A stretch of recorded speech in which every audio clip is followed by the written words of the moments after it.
The stars shimmered like glass baubles over the palace gardens of Dolmabahce, their light caught and fractured by the waters of the Bosphorus.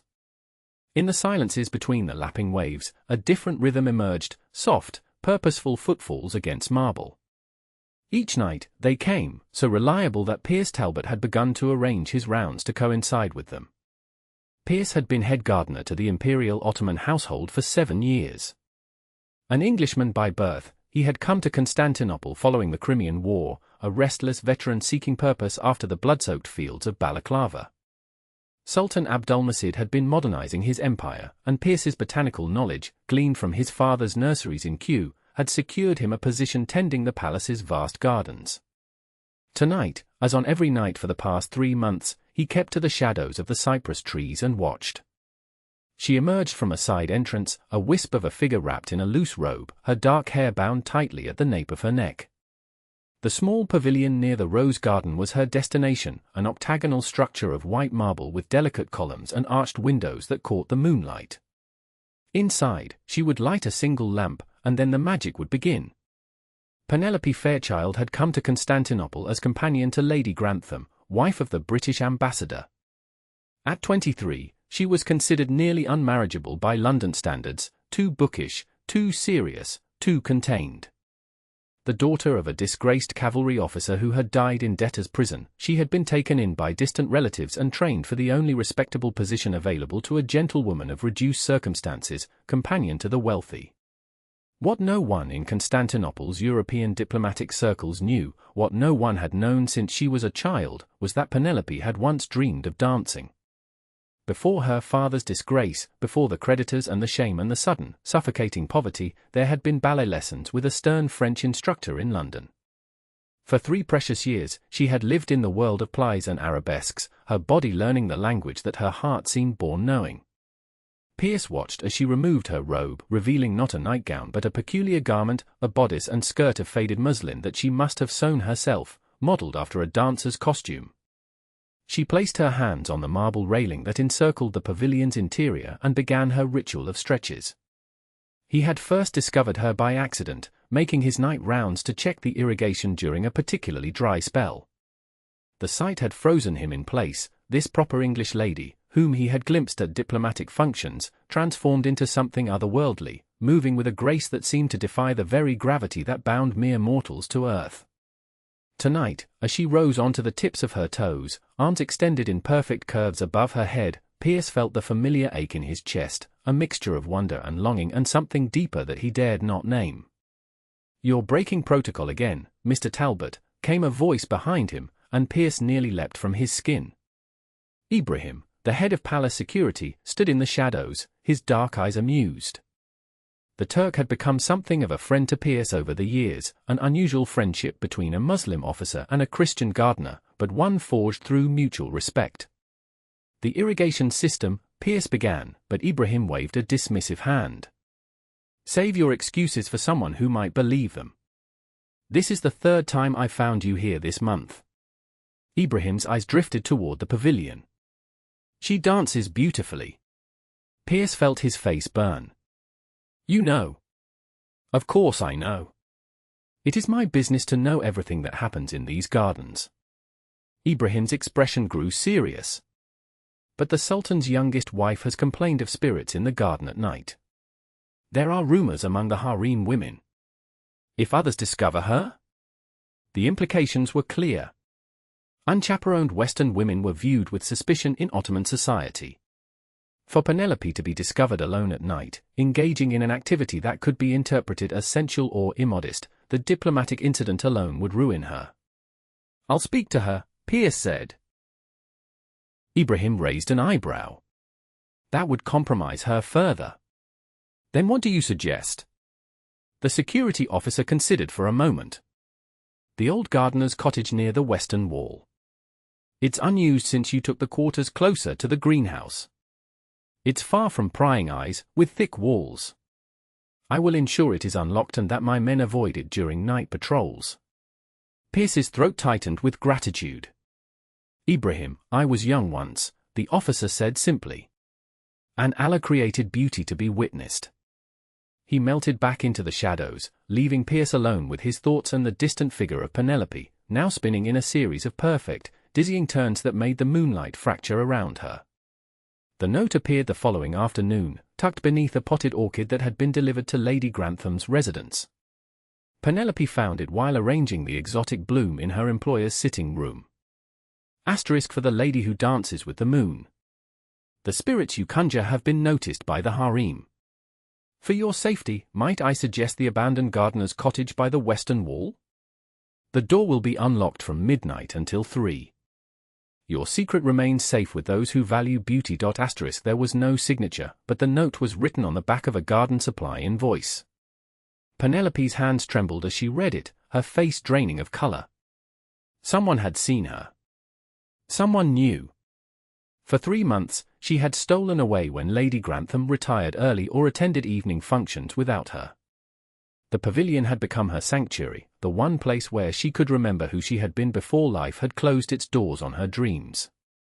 Dancing was her prayer, her rebellion, her way of remaining herself in a world that had reduced her to an appendage of someone else's life. Her first instinct was to burn the note and never return to the gardens. But the thought of never dancing again made her chest constrict with a pain so physical she had to sit down. Dancing was the only thing that kept the creeping melancholy at bay, the only thing that made her feel alive. That night, heart hammering against her ribs, Penelope made her way not to the familiar pavilion but along the garden's perimeter to the western wall. The cottage stood in the shadow of ancient plane trees, its stone walls softened by climbing roses. The door opened silently to her touch. Inside, she found a simple room, swept clean. A lamp had been left burning low on a small table. But what caught her breath was the floor. The uneven stone had been covered with wooden planks, creating a smooth surface ideal for dancing. In one corner stood a weathered chair with her robe draped over it, the one she had left in the pavilion the night before. Whoever had seen her had created this sanctuary for her. Hesitantly, she began her warm-up exercises. The room was small, but there was just enough space to practice her combinations. As she danced, the fear gradually left her, replaced by the familiar freedom that came with movement. She lost herself in it, unaware of the figure watching through a small gap in the curtained window. Pierce hadn't meant to watch. He had only come to ensure she had found the cottage safely. But the glimpse of her dancing, not under moonlight now, but in the warm glow of lamplight, held him transfixed. There was something different about her movements tonight. A new tension, perhaps from the knowledge she had been discovered, but also a defiance that made her dancing all the more powerful. He forced himself to leave before she finished. It was one thing to provide her with a safe space, it was another to invade her privacy. As he made his way back to his quarters, he wondered what madness had possessed him. He was the head gardener, nothing more, a man whose hands were perpetually embedded with soil, whose knowledge of formal dancing extended only to the country reels he'd learned as a boy. And yet, he couldn't forget the look on her face when she danced, the same expression he sometimes caught on his own reflection when coaxing a reluctant bloom to flower or when grafting a new variety of rose. It was the look of someone communing with something larger than themselves. Over the following weeks, Penelope returned to the cottage nearly every night. Sometimes Pierce would ensure he was working elsewhere in the gardens, refusing to indulge in further watching. But other times, drawn by a need he couldn't articulate, he would stand for just a few moments at the window before continuing his rounds. He began leaving small gifts, a vase of freshly cut flowers, a pot of tea kept warm by the embers in the small fireplace on colder nights, a worn book of poetry he'd noticed her reading in the embassy gardens. He never signed these offerings, and she never acknowledged them, but each night the previous gift would be gone, the vase washed, the teapot emptied, the book moved to a different position. It was a strange, silent conversation between two souls who had never properly spoken. "You seem different lately," Lady Grantham remarked one morning as Penelope arranged her hair. "There's a color in your cheeks I haven't seen before. Perhaps Constantinople agrees with you after all." Penelope's hands faltered briefly with the hairpins. "The sea air, perhaps." Lady Grantham's eyes met hers in the mirror. "Or perhaps it's the attention of a certain gentleman. I've noticed Captain Harrington taking an interest in you at the last few diplomatic gatherings." Penelope forced a smile. Captain Harrington was a naval officer attached to the embassy, handsome, ambitious, and utterly convinced of his own charm. He had indeed been paying her marked attention, to her dismay. "I think you mistake politeness for interest, my lady." "Nonsense. A woman in your position should be practical. You're not getting any younger, Penelope. And while your circumstances are unfortunate, Captain Harrington comes from a good family but not so elevated that he couldn't consider you. I could speak to Sir William about arranging a more formal introduction." "You're very kind," Penelope said carefully, "but I'm content with my position." Lady Grantham turned to face her, expression softening. "My dear girl, no one is content to be a companion forever. Think of your future." The future. Penelope had stopped thinking of it years ago, had learned to live in the margins of the present instead. But lately, in the sanctuary of the cottage, with the knowledge that someone out there understood what dancing meant to her, someone who left her flowers and tea and poetry, she had begun to feel the dangerous stirring of hope. That night, she found the cottage transformed. Small lanterns had been hung from the ceiling beams, casting a golden glow over the wooden floor. A gramophone sat in one corner, a stack of records beside it. On the table lay a note, * music for your dancing. Turn the crank gently.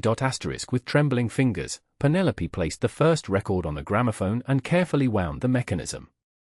The scratchy opening notes of Tchaikovsky's Swan Lake filled the small space, and tears sprang to her eyes. How long had it been since she had danced to music rather than to the rhythm of her own heartbeat? She danced that night as she had never danced before, letting the music carry her beyond the confines of the cottage, beyond the strictures of her life. When the final notes faded, she sank to the floor, breathless and exhilarated. "Thank you," she whispered to the empty room, hoping somehow her silent benefactor would hear. "Whoever you are, thank you." Outside the cottage, Pierce leaned against a tree, eyes closed, listening to the music drift through the night air. The gramophone had cost him 2 months' wages, purchased from an Armenian merchant in the Grand Bazaar. The records had been harder to find, he'd had to ask Ibrahim to make inquiries through his contacts in the European quarter. He hadn't expected to hear her voice. The soft, breathless thank you caught him unprepared, piercing him somewhere beneath his ribs. For the first time, he allowed himself to acknowledge the truth, he was falling in love with a woman he had never properly met. Spring came to Constantinople in a riot of color. The palace gardens burst into bloom, keeping Pierce busier than ever. The Sultan was planning a grand reception for visiting European dignitaries, and the gardens needed to be immaculate. Pierce worked from dawn until dusk, directing his team of gardeners, barely finding time to eat or rest. For nearly a week, he was unable to visit the cottage at night. When he finally managed to slip away, he found a note pinned to the door with a rose thorn, *, I've missed the presents I cannot see. Are you well? * The simple question undid him. He stood in the darkness, the note clutched in his soil-stained fingers, a strange tightness in his throat. She had noticed his absence.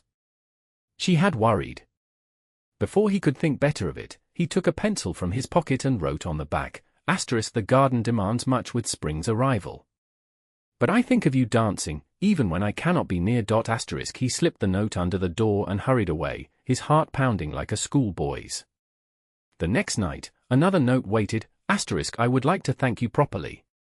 Will you show yourself? * Pierce stared at the words, desire warring with fear. What would she think when she discovered her silent guardian was merely a gardener? A man with rough hands and practical knowledge, not the refined gentleman she likely imagined? He wrote back, * I am not what you expect. Better to remain shadows to each other. * Her reply came the following night, * I have learned that expectations are the enemy of joy. I dance, what greater impropriety is there? Meet me tomorrow at midnight. * Pierce didn't sleep that night, or the next day. He bathed meticulously, washing away the garden soil from beneath his fingernails as best he could. He trimmed his beard and put on his best shirt, the one he saved for Christmas services at the Anglican church. He felt ridiculous, like a man preparing for his own execution. At midnight, he stood outside the cottage, unable to bring himself to knock. Through the window, he could see her waiting, pacing the small room, stopping occasionally to adjust her hair or smooth her skirt. She had come in her normal clothes tonight, not her dancing costume, a simple blue dress that made her look younger, more vulnerable. Finally, gathering every ounce of his courage, he knocked. The door opened, and for a long moment, they simply stared at each other. Her eyes widened in recognition. They had passed each other in the gardens before, exchanged the briefest of nods as propriety demanded. "You're the head gardener," she said finally. "Mr. Talbot." He nodded, suddenly unable to speak. "You've been watching me dance." It wasn't a question, but he answered anyway. "Yes. I'm sorry. I never meant to intrude." "And the gifts?" "The gramophone. I wanted you to have music." She studied him, her expression unreadable. "Why?" Pierce looked down at his hands, clean for once, but still bearing the calluses and small scars of his profession. "Because when you dance, the world makes sense. Because you dance the way flowers grow, like it's the only thing you were made to do." The silence that followed was unbearable. He forced himself to meet her eyes again, prepared for disgust or anger. Instead, he found her looking at him with wonder. "No one has ever understood before," she whispered. That night, they talked until dawn. Sitting across from each other at the small table, they exchanged the stories of their lives, his childhood in Kew, his father's nursery, the war that had sent him searching for beauty after seeing so much ugliness, her early years in London, the dance lessons, her father's disgrace and death, the years of dependent service. "I never thought I'd dance again," she told him. "After my father died, there was no money for lessons. My relatives made it clear that such frivolity was behind me. For years, I didn't. And then one night in India, Lady Grantham was posted with Sir William in Bombay before Constantinople. I saw a temple dancer performing at a festival.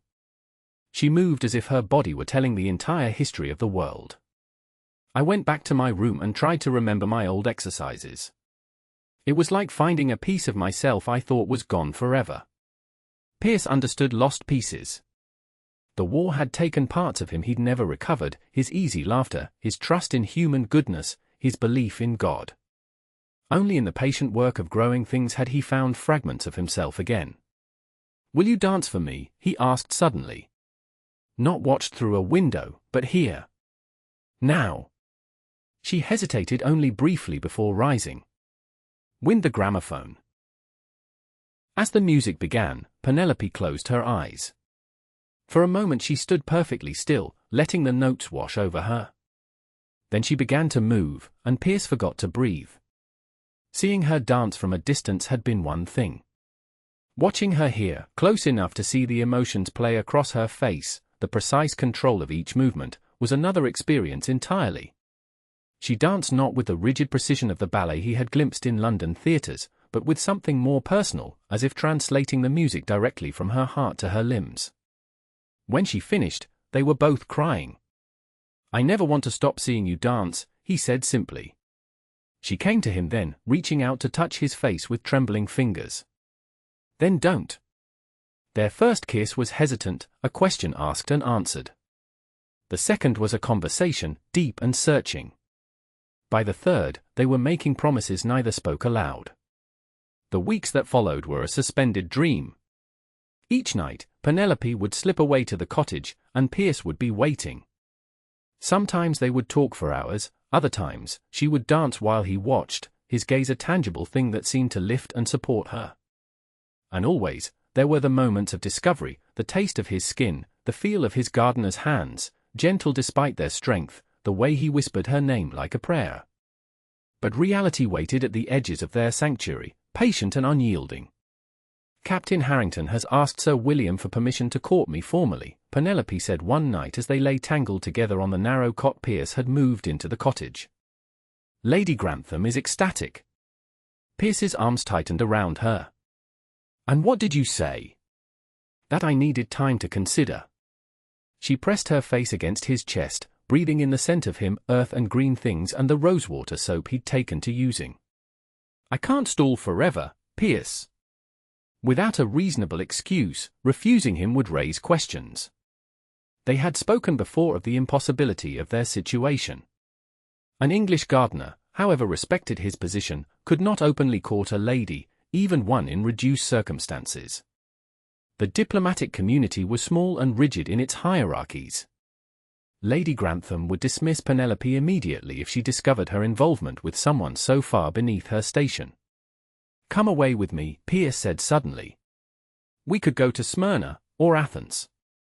I have savings. I could find work in any private garden or nursery." Penelope raised herself on one elbow to look at him. "You would leave all this? Your position here? For you?" Without hesitation. She touched his face, memorizing its contours. "And I would follow you anywhere. But you know we would never be accepted in English society again. My reputation would be ruined beyond repair." "Does that matter so much?" "Not to me. But—" She hesitated. "There's something I haven't told you. Something I've been afraid to say." The fear in her voice made him sit up, pulling her with him. "What is it?" "I think I'm with child." The words hung in the air between them, irrevocable. Pierce stared at her, his expression shifting from shock to something she couldn't read. "You're certain?" She nodded. "As certain as I can be. It's early yet." He was silent for so long that dread began to pool in her stomach. Then, to her astonishment, a slow smile spread across his face. "A child," he whispered. "Our child." The joy in his voice broke something inside her, and she began to cry, tears not of sorrow but of overwhelming relief. He gathered her into his arms, rocking her gently. "Now we must go," he said. "As soon as possible. I'll make arrangements. We'll need to travel separately at first, to avoid suspicion. I know people in Smyrna who can help us. There's a British consul there who owes me a favor. I saved his prized orchid collection during his posting here. He could marry us quickly, without the usual waiting period." Penelope listened as he laid out their future, his voice growing more confident with each detail. It could work, she thought. It had to work. But the world had other plans. The night before their planned departure, disaster struck. Pierce was summoned urgently to the Sultan's private chambers, an unprecedented honor that would normally have filled him with pride. Instead, he entered with dread, certain somehow that their secret had been discovered. The Sultan sat among his cushions, smoking a long pipe. Beside him stood Ibrahim, his face grave. "Mr. Talbot," the Sultan said through his interpreter, "I have received troubling reports about activities in my gardens." Pierce bowed low, his mind racing. "Your Imperial Majesty, I assure you the gardens are being maintained to the highest." The Sultan waved a dismissive hand. "Not about the plants. About a woman who dances at night. A foreign woman. And a man who meets her in secret." Pierce's blood ran cold. He glanced at Ibrahim, who gave an imperceptible shake of his head, a warning not to implicate himself. "I have heard rumors, Your Majesty. Among the gardening staff. I dismissed them as fantasy." The Sultan drew deeply on his pipe. "The British ambassador's wife's companion. And my head gardener. In my gardens. Under my very nose." His dark eyes fixed on Pierce. "Did you think such a thing could remain hidden forever?" There was no point in denial. Pierce dropped to one knee, head bowed. "Your Imperial Majesty, the fault is entirely mine. Miss Fairchild is innocent of any wrongdoing. I alone should bear your displeasure." A long silence followed. Finally, the Sultan spoke again, his voice thoughtful. "Ibrahim tells me you were a soldier once. That you fought with honor at Balaclava, where the Ottoman and British forces were allies." "Yes, Your Majesty. And that since coming to my palace, you have transformed my gardens into the envy of Europe. I have tried to serve to the best of my ability." The Sultan exchanged a look with Ibrahim before continuing. "Tell me, Mr. Talbot, do you love this woman?" The question caught Pierce off guard. He looked up, meeting the Sultan's gaze directly. With all my heart, Your Majesty. And does she love you? She has honored me with her affection, yes. The Sultan nodded slowly. Ibrahim also tells me she dances like a celestial houri. That even his hardened guard stop to listen when the music plays from the old cottage. Pierce remained silent, uncertain where this was leading. I am a modern ruler, Mr. Talbot. I have worked to bring the Ottoman Empire into a new age of enlightenment and cooperation with Europe. But even I cannot ignore certain improprieties. The Sultan tapped his pipe against a small brass bowl. You will leave Constantinople tonight. A ship waits in the harbor, one of my personal vessels. It will take you to Smyrna. Pierce's heart sank. Exile. Separation from Penelope. The child growing inside her, never to know its father. And the lady, the Sultan continued, will accompany you. Pierce's head snapped up in disbelief. The Sultan's lips curved slightly beneath his beard. Did you think I would be cruel? Ibrahim has pleaded your case most eloquently. He tells me yours is a love worthy of our greatest poets. Who am I to stand in the way of such devotion? Relief crashed over Pierce like a wave. Your Majesty, I thank you. The Sultan raised a hand. There are conditions. You will never return to Constantinople. You will marry the lady immediately upon reaching Smyrna. And you will take charge of my winter palace gardens there, which have been sadly neglected. The salary will be generous, the quarters comfortable for a family. Your Majesty is most merciful. Not mercy. Practicality. I lose a skilled gardener and gain goodwill with the British Embassy, who will be told that Miss Fairchild has been offered a prestigious position overseeing cultural education for my provincial governor's children. A position requiring immediate departure. Lady Grantham has already been informed. She is, I understand, disappointed but flattered on her companion's behalf. Ibrahim stepped forward. The lady awaits in the garden, Mr. Talbot. I took the liberty of having her belongings packed and sent to the ship. You have 1 hour before you must depart. As Pierce rose, dizzy with shock and gratitude, the Sultan added, one final condition, Mr. Talbot. Anything, Your Majesty. When your child is born, you will name it after me if a boy, or my favorite wife if a girl. Pierce bowed deeply. It would be the greatest honor, Your Imperial Majesty. The cottage was ablaze with lamplight when Pierce reached it, his heart pounding from his run through the gardens. Penelope stood in the center of the room, her face pale with worry. Ibrahim came for me, she said as he burst through the door. He said we had to leave tonight, that you were meeting with the Sultan. Pierce, what's happening? Are we discovered? Are you arrested? He crossed the room in 3 strides and swept her into his arms. We're saved, he whispered against her hair. The Sultan knows everything and has chosen mercy. We're being sent to Smyrna together, officially, you to a prestigious educational position, me to oversee his winter palace gardens. We're to be married as soon as we arrive. She pulled back to search his face. This isn't a cruel joke. No joke. Ibrahim has arranged everything. We leave in an hour. Joy bloomed across her features, transforming her. Then we're free. Free to be together.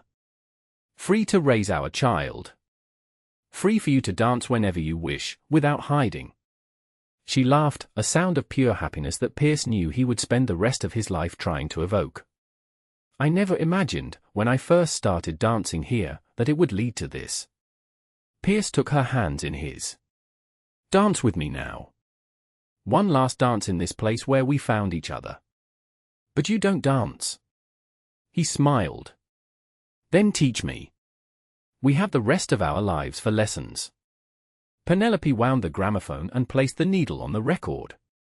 As the music filled the cottage, she came to him, placing one of his hands at her waist, taking the other in hers. Just follow my lead, she whispered. And there, in the cottage where a gardener had kept a dancer's secret, they moved together, awkwardly at first, then with growing confidence. Not a ballet, but something new they created between them, step by step, beneath the hanging lanterns, on the floor he had laid for her dancing.